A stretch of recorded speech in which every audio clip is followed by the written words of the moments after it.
अमरनाथ गुफा जम्मू और कश्मीर में स्थित, समुद्र तल से लगभग 12,756 फीट की ऊंचाई पर। यह कोई सामान्य जगह नहीं है। यहां पहुंचने से पहले इंसान को खुद से लड़ना पड़ता है। तेज चढ़ाई, बर्फीले तूफान, ऑक्सीजन की कमी और एक छोटी सी गलती, सीधा मौत। यही वजह है कि हर साल यात्रा के दौरान लोग अपनी जान भी खो देते हैं। फिर भी लोग रुकते नहीं, क्योंकि उन्हें विश्वास है इस रास्ते के अंत में कुछ ऐसा है जो दुनिया में कहीं और नहीं। अब ध्यान से सुनिए। अमरनाथ गुफा पूरे साल खुली नहीं रहती, सिर्फ श्रावण मास में, सिर्फ कुछ हफ्तों के लिए। बाकी समय पूरी गुफा बर्फ में दबी रहती है।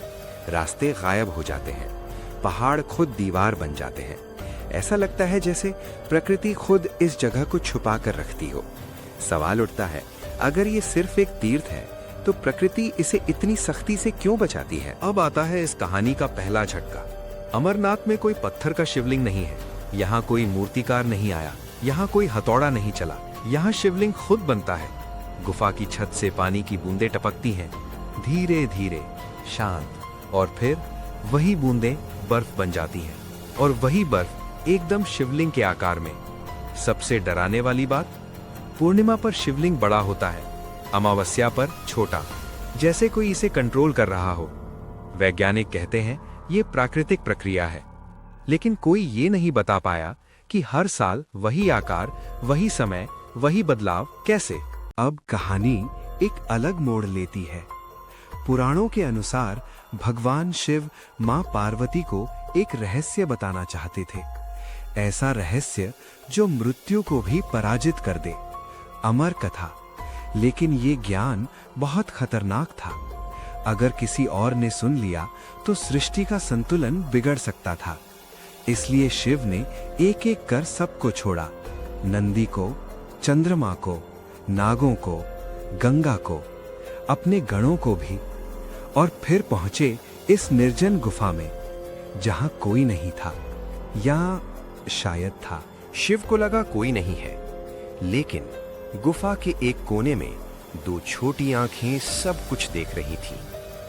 दो कबूतर, शांत, निडर, छुपे हुए। जब शिव ने अमर कथा सुनानी शुरू की तो शब्द सिर्फ पार्वती तक नहीं पहुंचे, वे शब्द उन कबूतरों तक भी पहुंचे। और यहीं से एक ऐसा रहस्य पैदा हुआ जिसका जवाब आज तक किसी के पास नहीं। क्या सच में अमर हैं वो कबूतर? अब जरा ध्यान से सुनिए, क्योंकि यहां से कहानी आस्था से निकलकर सीधे डर में बदल जाती है। अमरनाथ गुफा में लोगों ने बार बार एक ही बात कही है। सफेद कबूतर हमेशा जोड़े में, शांत, बिल्कुल निडर, न इंसानों से डर, न ठंड से, न मौत से। सवाल उठता है, इतनी ऊंचाई पर, इतनी बर्फ में, इतनी ठंड में, जहां इंसान कुछ घंटे भी नहीं टिक सकता, वहां कबूतर कैसे जिंदा रह सकते हैं, वो भी सैकड़ों सालों से? वैज्ञानिक कहते हैं ऑक्सीजन कम है, दाना नहीं, पानी नहीं, तापमान माइनस में, यानी नामुमकिन। फिर भी यात्री दावा करते हैं उन्होंने उन्हें उड़ते देखा, चलते देखा, गुफा के भीतर जाते देखा, और सबसे डरावनी बात, वो कभी बूढ़े नहीं दिखते। अब कुछ डरावने अनुभव।